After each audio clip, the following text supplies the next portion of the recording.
Bang, kenapa Cindo pada kaya-kaya? Menarik nih. Fun fact, saya juga Cindo sebenarnya. Cinta Indonesia. Kalau Anda pernah melihat orang-orang keturunan Tionghoa yang kayanya duujubillah ya, tapi mobilnya hanya mobil 200 jutaan atau 100 jutaan atau mobil murah, itu bukan karena mereka nggak mampu, tapi karena mereka membeli barang murah. Ya. Ini orang terkaya ini guys, 5 pabrik gula, kaya.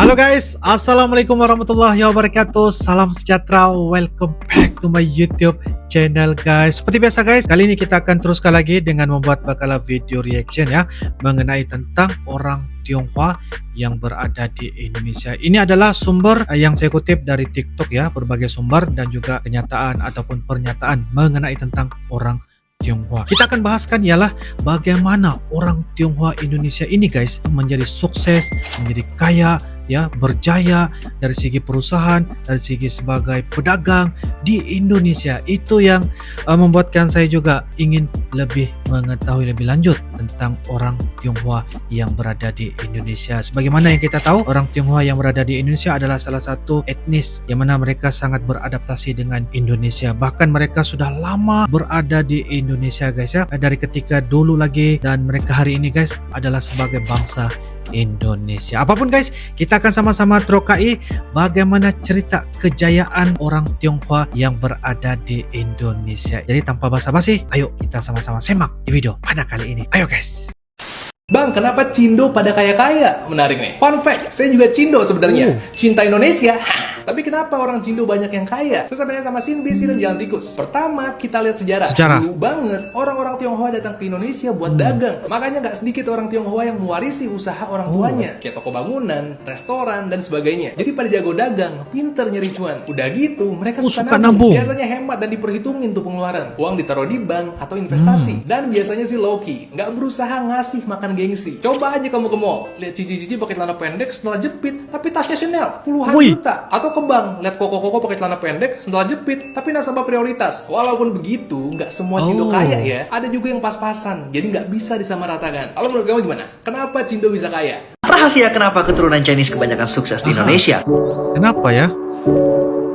Di antara 275 juta penduduk Indonesia, ada 1-2% yang merupakan keturunan Chinese. Berdasarkan sensus penduduk tahun 2010, menyebutkan bahwa populasi penduduk orang Cindo mencapai 2,8 jiwa atau sekitar 1,2% dari penduduk Indonesia saat itu. Namun tidak ada data yang pasti berapa jumlah penduduk keturunan Chinese di Indonesia saat ini karena pandemi COVID-19 yang membuat pendataan sensus 2020 tidak dapat dilakukan sepenuhnya. Dari daftar 50 orang terkaya tahun 2022 di Indonesia versi Forbes, hanya 9 saja yang bukan keturunan Tionghoa, yaitu Khairul Tanjung, Dewi Kam, Manoj Punjabi, dan lain-lain. Nah, alasannya kenapa keturunan Chinese ini pada bisa sukses? Karena mereka punya mental perantau. Itu yang membuat mereka mau bekerja keras dan kerja apa aja yang bisa dikerjain. Bahkan di hari libur pun, mereka memilih tetap bekerja demi mengumpulkan pundi-pundi kekayaannya. Mereka juga tahu mengontrol pemasukan dan pengeluaran dengan baik. Kalau bisa pemasukannya yang sebesar-besarnya dan pengeluarannya yang sekecil-kecilnya. Barang yang dibeli itu nggak mahal, tapi memiliki fungsi yang serupa. Mereka juga pintar melihat peluang, karena sebagai perantau dan memulai dari nol, mereka dipaksa untuk harus terus berpikir dan mencari peluang.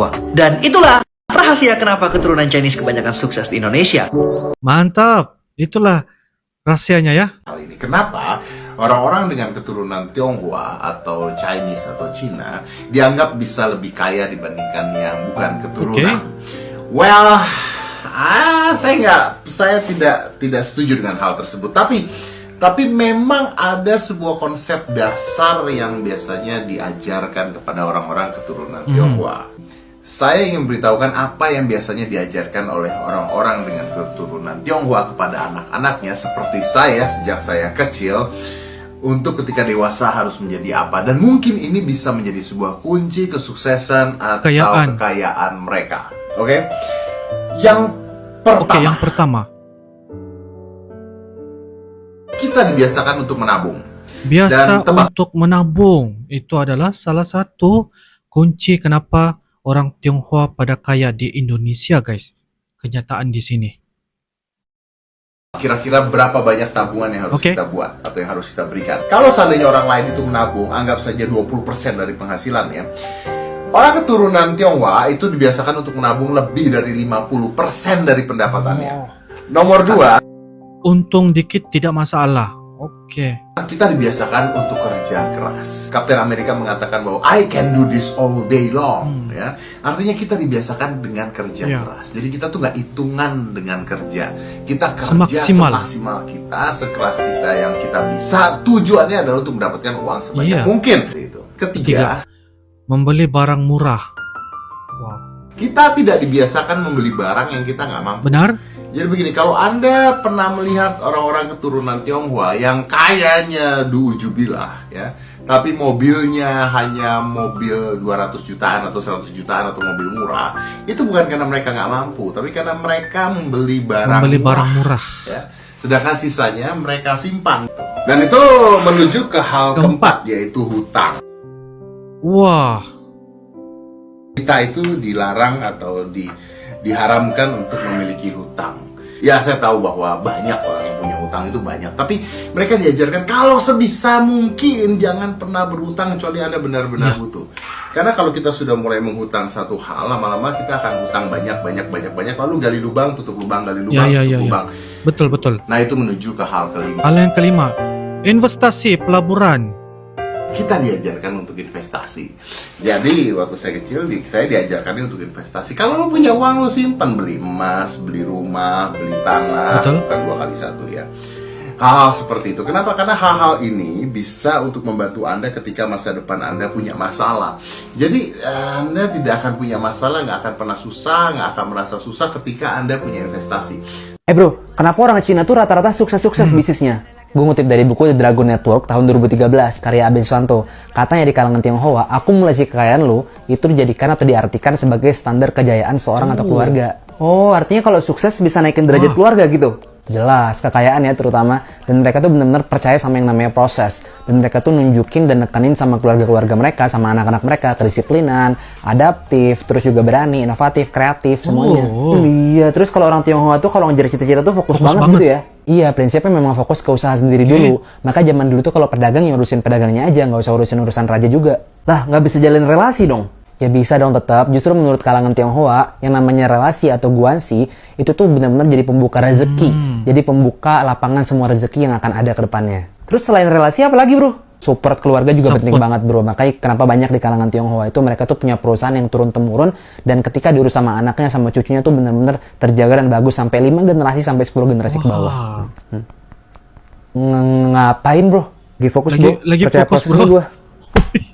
Kenapa orang Tionghoa mayoritas berdagang sampai katanya menguasai perekonomian Indonesia? Orang terkaya di Indonesia aja dikuasai keturunan Tionghoa. Mungkin kalian sering dengar alasan orang Tionghoa jago berdagang. Mulai dari sifat yang ulet, rajin menabung, untung sedikit, yang penting barang selalu berputar, dan lain-lain. Di sini aku mau membahas sedikit sejarah orang Tionghoa berdagang. Ternyata sudah lama sekali. Mulai dari pendatang Tionghoa datang ke Nusantara yang kebanyakan memang berdagang. Bahkan saat zaman Belanda, orang Tionghoa sudah dipandang menguasai perekonomian. Pada Orde Baru, etnis Tionghoa dibatasi ruang gerak politik dan sosialnya. Bukan hanya dibatasi, tapi dipersulit, bahkan terjadi diskriminasi. Mungkin menjadi karyawan pun sangat sulit, sehingga orang Tionghoa susah menggeluti bidang lain selain berdagang. Darah berdagang orang Tionghoa ibaratnya sudah mendarah daging kali ya. Bahkan dari kecil sudah diajak dan diajari jualan. Cara mendidik orang Tionghoa mungkin sudah turun-temurun diajarkan untuk menjadi orang yang gigih, ulet, rajin menabung, tidak gengsi, membantu sesama yang membutuhkan, dan tetap sederhana. Apapun etnisnya, dengan membuka bisnis dan usaha, secara tidak langsung membuka banyak lapangan pekerjaan dan berperan dalam pertumbuhan perekonomian negara. Bagaimana menurut kalian? Ternyata Crazy Rich pertama di Asia Tenggara berasal dari Semarang. Dia adalah Wee Tiong Ham yang merupakan konglomerat pertama Asia pada zaman Hindia Belanda. Wee Tiong Ham lahir pada tanggal 19 November 1866 di Semarang. Ia memiliki 8 istri dan 26 anak. Wee Huilan adalah putri kesayangan Wee Tiong Ham dari istri pertamanya. Wee Tiong Ham mewarisi kekayaan ayahnya Wee Chixien, pendiri perusahaan perdagangan Kian Guan yang berdiri tahun 1863, yang kemudian menjadi Wee Tiong Ham Concern. Bisnisnya beragam seperti kopi, karet, candu, dan yang utama adalah gula. Ia mengakuisisi 5 pabrik gula yang akan bangkrut. Kemudian bisnis gulanya berkembang pesat sehingga ia dijuluki Raja Gula Asia. Masa kejayaan Gila nih guys, ini orang terkaya ini guys. 5 pabrik gula. Kaya, gila memang kaya guys.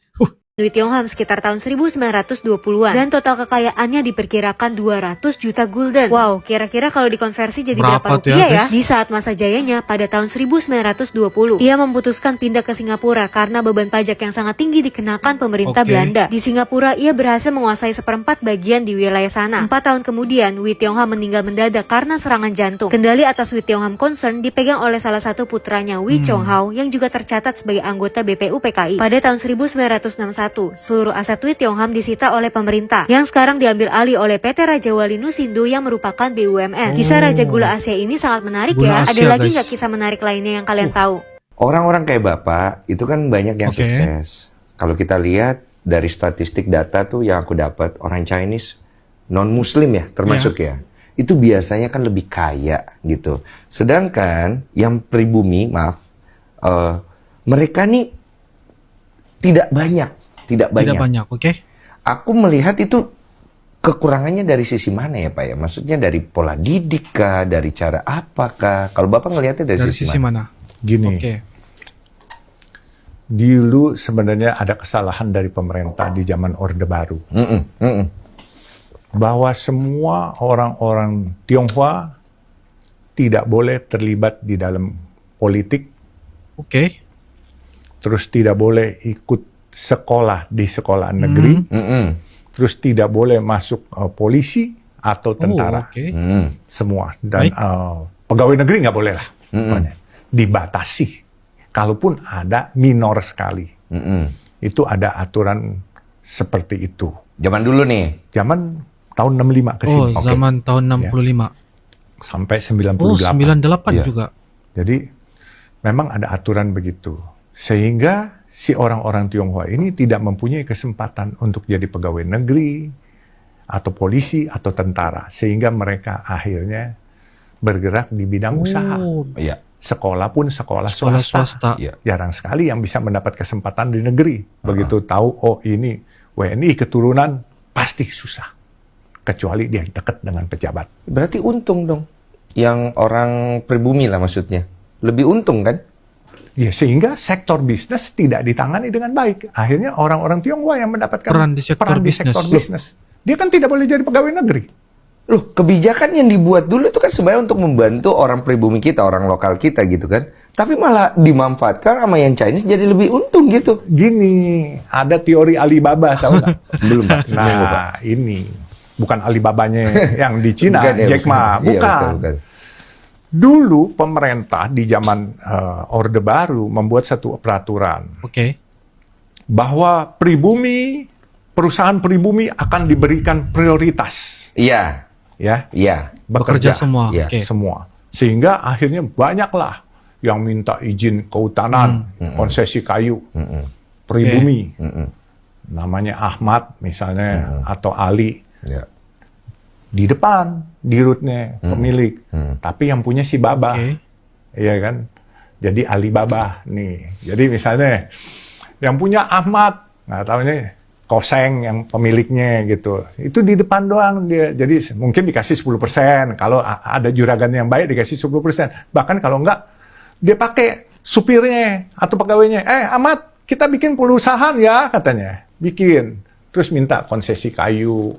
Dulu belum ada tambang, Pak. Iya, Pak, Bang.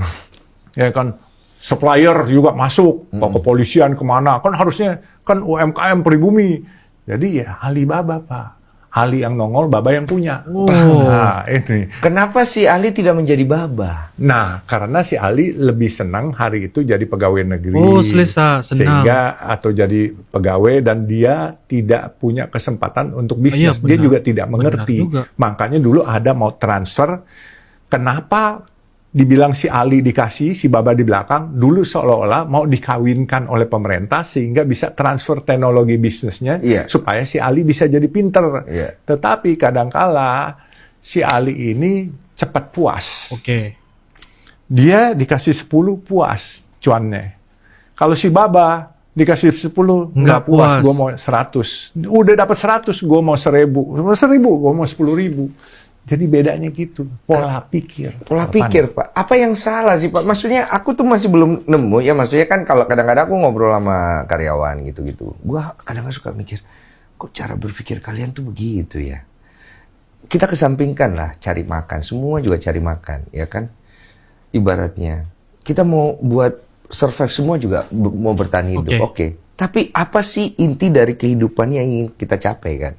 Nah ini kok kayaknya banyak yang nggak nyampe berpikir sejauh itu gitu loh Pak. Apakah pola didik, apakah apa budaya kita, permasalahannya ada di mana? Kita kasih edukasi, orang banyak kan komen dari sisi yang itu dia begini, itu begitu, bukan diambil baiknya, tapi malah dia dilihat buruknya. Pola didik, pendidikan umum, pendidikan agama ini mempengaruhi Pak. Karena di agama kami, terutama saya Islam, itu diajarkan bahwa kita syukuri aja apa yang kita udah dapat. Benar. Betul. Ya, kita syukuri memang. Benar. Tapi kita lupa bahwa juga di situ di Islam diajarkan bahwa jadi orang beragama harus kaya. Kalau kaya bukan berarti mensyukuri yang sudah dapat terus stop, menikmati yang sudah dapat saja gitu. Nggak boleh. Nah, kebanyakan teman-teman kita begitu dia berasa dia sudah achieve di pada targetnya, misalnya, target gue kepengen punya rumah, gue kepengen punya mobil, terus gue kepengen punya tabungan. Udah, dia stop. Dia mulai bermalas-malasan. Dia lupa nih, nanti anak makin gede, sekolah makin mahal. Ntar ada anak yang kakinya patah tabrakan juga. Dan terus kan tingkat inflasi juga setiap tahun kan pasti berubah.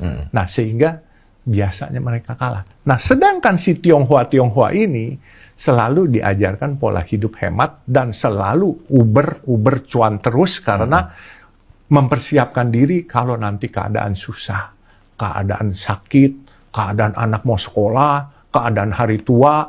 Nah, di orang Tionghoa itu selalu ada diajarkan. Lu nggak boleh lebih miskin dari anak-anak lu. Itu kami diajarkan. Karena wibawa lu nggak akan ada nanti. Kalau lu sampai minta duit dari anak lu. Ini nilai prinsip Tionghoa. Prinsip.